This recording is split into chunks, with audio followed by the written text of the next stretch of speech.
Hello everyone, welcome back to my channel, and hello if you're new. And today we're dressed up a little bit in a little red dress because it is the last week of January, and what we're talking about today, the theme of the week, is self-love, celebration, and milestones, everything like that.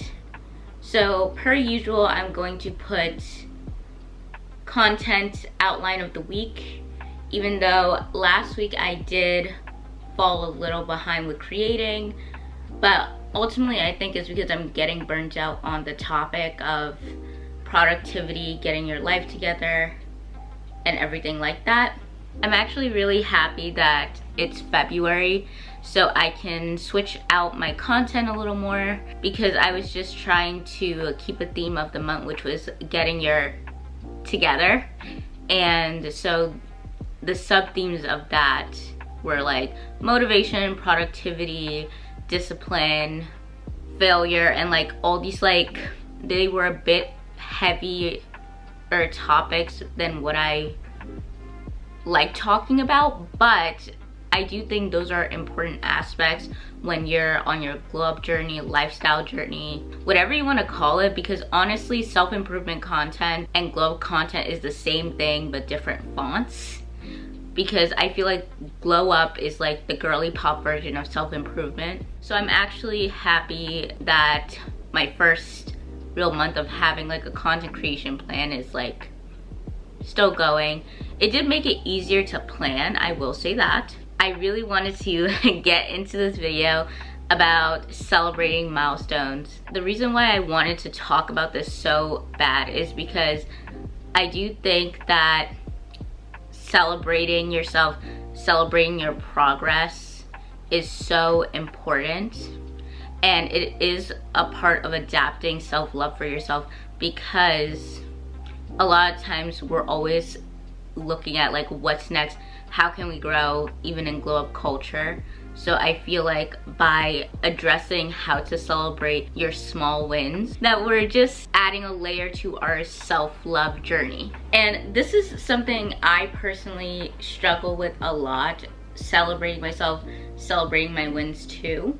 So I really wanted to take this week to learn about how to really do that and how to be more in the moment with my goals and progress I'm making. Self-love, small wins, and why they matter. I already covered how self-love connects with the small wins. So the first thing I found doing my research was that if you celebrate your small wins, that it builds momentum. And the two aspects of it building momentum is because there is an increased level of motivation. It also boosts your self-esteem if you celebrate the small wins. The second reason celebrating small wins is important is because, in a sense, it is a type of positive reinforcement for yourself, because when you celebrate yourself, the part of your brain that activates is essentially the reward center. So when you celebrate the small wins and everything like that, it releases dopamine, which we talked about a bit when we were talking about motivation. So it provides a sense of like pleasure and satisfaction every time you celebrate. The third reason why you should celebrate small wins is because it helps manage your progress. Because if you're looking at your small wins, it kind of widens your perspective, because a lot of times when we are working on ourselves and we have like these big huge goals, it feels like even while we're working towards it, nothing is happening, but we're really just so blinded by what we want to see, like the big result, the big win, that we're not seeing how we've grown. So it's really important to celebrate those wins so you can properly assess what has been going well.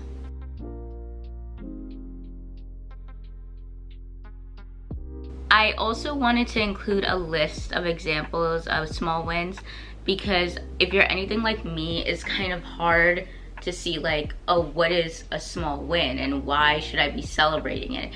But when I say celebrate your small wins, it's not like throw yourself a party for just doing the bare minimum. It's more like a sense of acknowledgement you can choose like what your reward could be, because not all rewards are this big expensive thing. For example, how I would reward myself for a small win is giving myself a self-care day with stuff I already have. Like, I have a lot of like nail polishes in my room. I could do like a little spa bath and like have a day like that, because even though that's very rarely I do like my nails as a maintenance day, like within my maintenance days. I do put on nail oil to like help my nails, but like that's about it. But do a full-on like kind of spa like type day and have like a movie night is another option. Doing something I haven't done in a long time because I was focusing on my project so hard, and that can look like me drawing and finishing an artwork I was working on, me taking time to just listen to some music and try to crochet.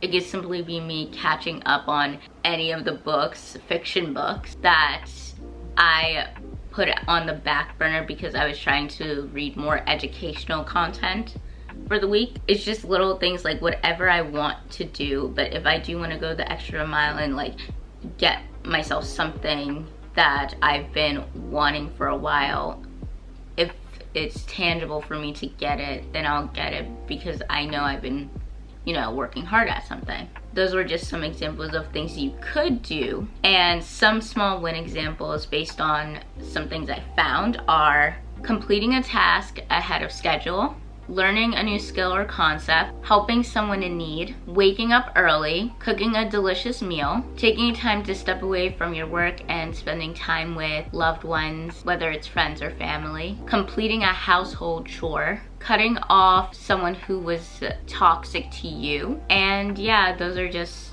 some of the few examples. I mostly wanted this episode video to be pretty chill, because usually I do go all in on the research, but I think when talking about this, it should come from a place of experience and kind of vulnerability, I guess. Because even though I've been doing this for a little bit of a time, I definitely am more confident in terms of like the topics I address.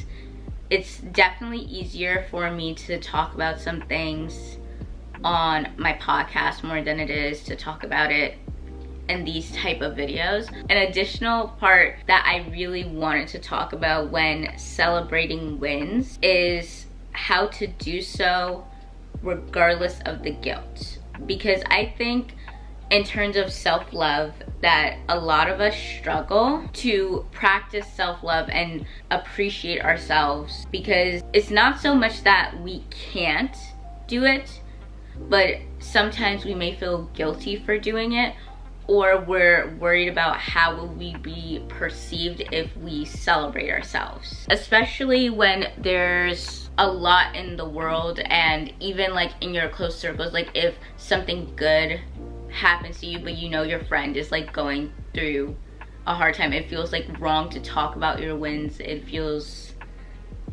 like you kind of have to hold yourself back from expressing yourself and hold yourself back because you don't want to seem like all you think about is yourself. It took me a lot in my own personal self-love type journey to be able to even compliment myself, and I feel like celebrating wins, no matter how big or small, is something that is not really talked about in the self-love space, but I think it should be talked about more. What I'm trying to say is celebrating yourself should be a bigger topic in the self-love conversation, because I think so many of us struggle to do that, to celebrate ourselves, to celebrate our wins. I also think a lot of culture pushes us to like kind of downplay ourselves and downplay our accomplishments,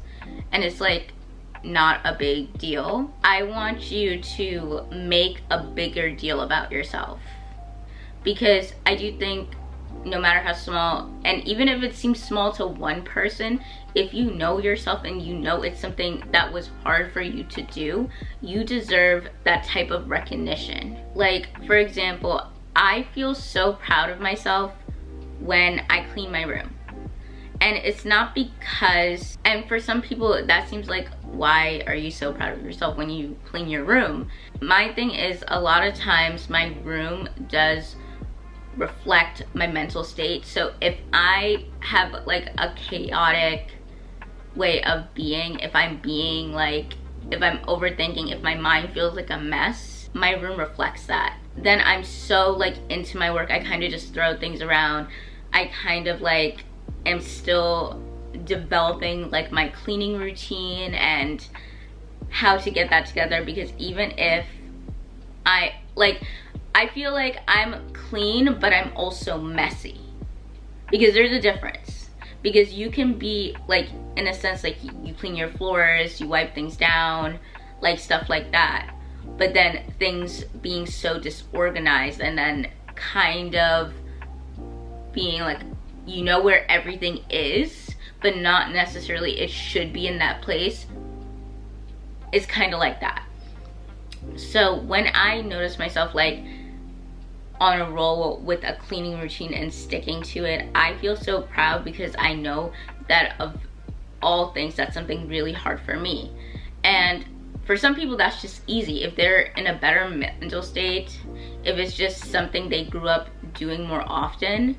Because the thing is, I also kind of had to learn how to clean, because a lot of times I've had shared spaces with my mom, so I never really had my own space to take care of. But now that I do, it's kind of like, yeah, I have to learn how to clean and learn how to be organized, because since we lived in such small places and shared our spaces as a kid, and not even just like as a kid, I would say up until at least 8th grade, and then 9th grade, that's when, nope, I'm lying, not 8th grade, I meant 9th grade, because that's when my brother,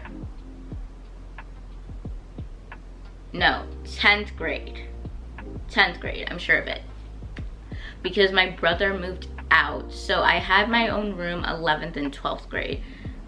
So all those years I didn't really know how to clean well, because I never really had to do it, because I always occupied the same space. But now that I have my own space, it's just like, yeah, I need to learn how to have my own cleaning systems. And when I was younger, it was also hard for me to have cleaning systems, because I felt like if I'm criticized for the way I clean, then I just didn't want to try it at all. I just was like, what's the point if you're just gonna criticize me? So that's why I never got that deep into it. But all that to say, you deserve to celebrate whatever your win looks like, even if it seems like something so small. And people who are depressed, if they just simply get out of bed, I feel so proud for them, and that in itself is a win, because your wins are not dependent on the grand scheme of things. It's not dependent on what seems like a success to other people. It's about doing something to make progress in something that was hard for you. And that's why it's so worth it to celebrate our wins, even if to other people it seems like nothing.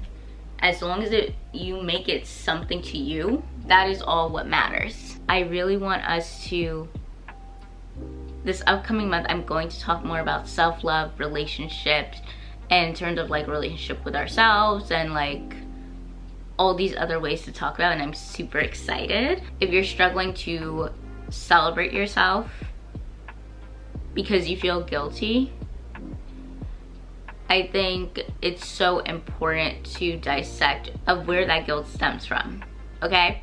So I'm definitely gonna leave like some reflection questions in the description box like I do with all of my videos, so we can talk about it and you can figure it out. I know this video is like not like my typical video, it's just a lot of rambling. I still hope you like this video, will share this video. I will try my best to edit in all of the information because I do think that celebrating ourselves is something hard to put into our lifestyle design.